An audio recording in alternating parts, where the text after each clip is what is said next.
जी तो दोस्तों, कैसे हैं आप सब। उम्मीद करता हूँ कि ठीक होंगे। फार्म की फ़ाइनल सफाई की जा रही है ताकि अगले चूज़े को लाया जा सके। वैसे आज हमें जो है ना चूज़ा मिल रहा था, लेकिन हमने नहीं लिया। आज की जो चूज़े की ऑफ़र हुई है हमें, वो 10 रुपये की हुई है। लेकिन अभी भी हमारा जो दिल है ना, वो नहीं मान रहा कि सस्ता चूज़ा कहीं नुकसान न कर दे। मौसम बहुत शदीद है, जिसकी वजह से अभी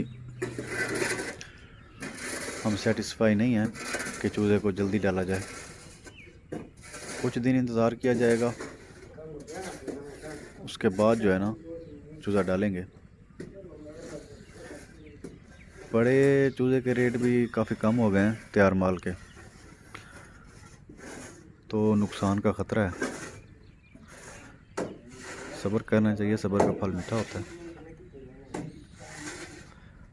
वीडियो अच्छी लगी हो तो लाइक कर दीजिएगा और चैनल को ज़रूर सब्सक्राइब कर दीजिएगा। बहुत बहुत शुक्रिया।